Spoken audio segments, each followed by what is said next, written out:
Pursuit Physical Therapy, and today we're going to show you 2 things that you could do at home to help with Warrior Pose. Now there's many different positions or progressions with Warrior. We're just going to go over the fundamental basics to this. If you're having a difficulty doing Warrior Pose, I want you to try these 2 things at home, okay? So just looking at the hips and pelvis, you need hip extension and external rotation to be able to do Warrior Pose, okay?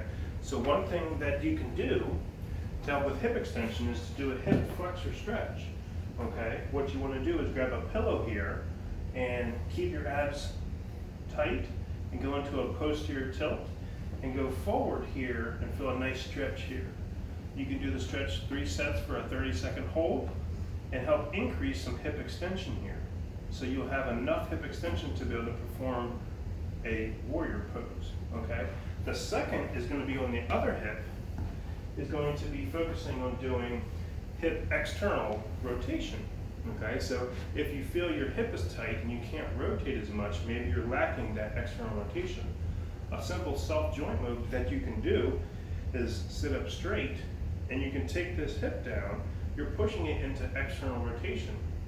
You can push it down until you feel some resistance and oscillate 10 times. The thing you have to watch is don't torque or turn or lean back or side bend.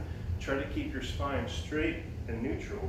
Push down, oscillate 10 times. You're doing a self-mobilization to that hip into external rotation. So after you do those 2 things, then I want you to go back and try Warrior position and see if you have more flexibility and it's a little bit easier to do without causing any hip or lower back pain. But those are 2 simple things that you can do at home to help with Warrior Pose. Try them at home, make sure they work. They should never increase pain, and you should feel that you have more flexibility to do the actual pose. So if you have any questions, please put a comment in the comment box below and enjoy. Thanks for watching.